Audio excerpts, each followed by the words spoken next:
Peter Schiff here at SchiffRadio.com, speaking with Nick Hanauer, entrepreneur investor, about where jobs come from. And, Nick, you made one statement with which I agree, that jobs cannot be created, or the middle class cannot be created by magic. But to me, it seems that you think that government magicians can, in fact, create the middle class. And I don't see how, if you're, what you said is people spending money, no matter how they got it, whether they worked and produced or whether it was run off of a printing press, as long as they're spending money, we're going to have economic growth and jobs. Why are there any poor people? I mean, why don't governments in sub-Saharan Africa just drop money from helicopters on all the poor people and create a middle class? Well, because obviously their governments have no revenue, right? It takes an economy, of course, to generate revenue to be able to invest in a society to make it go. And you and I. But where do they get the revenue? Where do they get the revenue? Pardon me? Where does the government get the revenue? Taxes. But I know, but don't there have to be businesses and production to create the incomes and the salaries to pay the taxes? And capitalism and democracy are the two best inventions in the history of Earth to create broad, shared, increasing prosperity. And that's why of the 200 simultaneous experiments in how to create a good life going on in the world right now, there are about 200 countries. The only places a reasonable person would want to live are places with robust capitalist economies and activist governments. Right? I would disagree that there are no counterexamples, Peter. You can look, Nick. Every single place on Earth where you find a prosperous capitalist economy, you find a robust government, and that is because capitalism can't survive without robust government. Oh, yes, it can. The problem, Nick, by the way, Peter, in Somalia, right, and in the Congo, and in Afghanistan, they do capitalism there. It's just that. Well, look, it depends on how you want to define capitalism, Nick. Because we don't do capitalism here anymore, all right? But the problem isn't capitalism. The problem is democracy. That is not a great thing. I mean, the Founding Fathers knew that, and for well over 100 years, America was very, very undemocratic for most of its history, and we became so prosperous because we held the forces of government in check.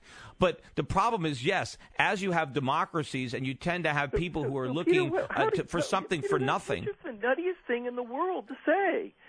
No, it's not the nuttiest thing. Look, if you can repudiate, you can repudiate Franklin and Adams and Jefferson and Washington. I understand you don't believe in the principles of the founders. I do. To a place with limited government. I invite you to give it a try.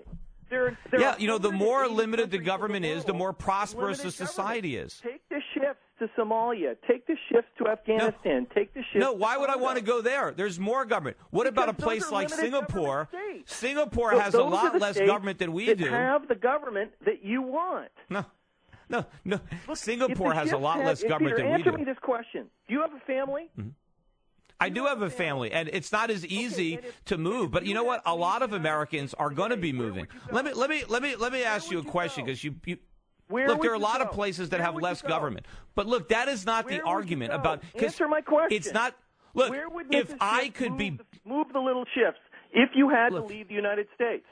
If I could be born, this is not the argument. This country's about to collapse. There are a lot of places that I could go. I'd go to Australia. I'd go to New Zealand. I'd go to Southeast Asia. There are a lot of places I would go. Countries with even higher rates of taxation than the United States. No, they don't. You're not measuring the taxes properly. But I want to ask you something about. I watched a video that you made, and you tried to make the point that the reason we need to raise taxes on the rich is because you don't spend a lot of money, and that we need to take money away from rich people and give it to middle-class people, because the rich people are just going to save their money, and we need people to spend money.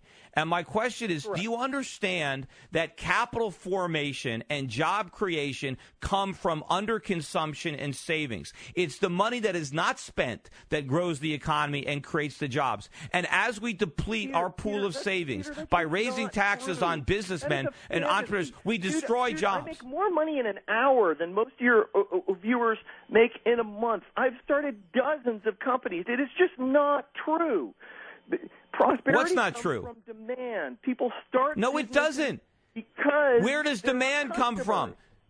Demand comes from production. It comes from supply. Without supply, there's no demand. There's just desire. It's a chicken and egg situation. I know it's not a chicken and egg situation. No, but it's not. You can't consume what's not produced. Demand means nothing without supply, and supply comes into existence from underconsumption and savings. People do not create jobs unless they have productivity, and they're productive when they have a job, not when they're working on their own. Capital is necessary. You and where does it come from? An agreement on that, but our where does it come from? Is awash in capital. We are it's not in capital. The nation's biggest 500 businesses currently have $1.8 trillion on the books in cash. We have plenty of cash. But cash isn't the capital. The capital is the machines, the plant and equipment that produces things. There's no demand. And because there's no demand. Are you kidding me? Americans are spending so much money that they're broke. They're in hock into their eyeballs from all the spending. Look at the U.S. government. The U.S. government you might as well say there's not enough demand in Greece. What's your solution to the Greece problem? Spend more money? What about Spain? Is that the solution over there? Do they need more spending over there?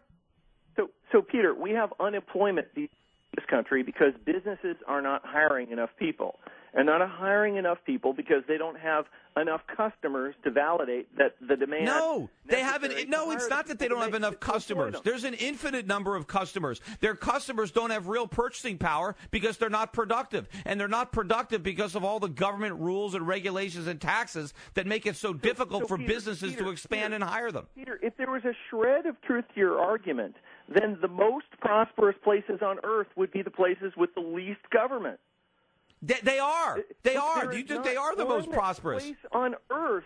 Where I told you Singapore. Look at Singapore. Taxes, nobody follows look at Singapore and look at Hong Kong. Will you look at Singapore and look at Hong Kong? Look at their level of government and look at the wealth of their citizens. How many times have you been to Hong Kong? What difference does it make how many times I've been there? All you have to do is look at the statistics and look at America. Have you ever looked, Nick? Nick? This is a country. No, it's not absurd. Communist China now. No, it's not absurd. Look at communist China. It was a look at their per capita income. Look at their per capita savings. There, except the people that were rich. And third, the place had the. Have you even looked at Nick? Have you looked at American history? Of the English bureaucratic institutions behind it. It's just an absurd example. It's just dumb. Have you studied American history to look at how prosperous we were when we hardly had any government? We ended the 19th century. U.S. government spent less than 4% of GDP total, including the states and the localities. We had no income tax. We had no Social Security tax. We had no corporate tax. And we built the wealthiest country the world had ever seen. We had the highest increase in living standards ever on this planet in 19th century America. That's when we raised people out of poverty at rates never seen. People died at the age of 50 on average in the 19th century. Well, that's because we had advances in medicine in the 19th century. No, look at the pictures. This idealized view of the past is so crazy.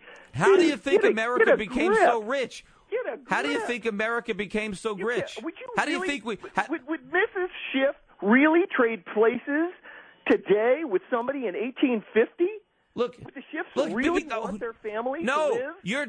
You're making a nonsense argument about 18th century technology. Do you know what this country would look like if there was an alternative reality and we had America that existed where we still had the government we had in the 19th century the whole time, and we never developed this huge social welfare state? Living in America would be like living in the Jetsons. You have no idea how prosperous this country would be. Government.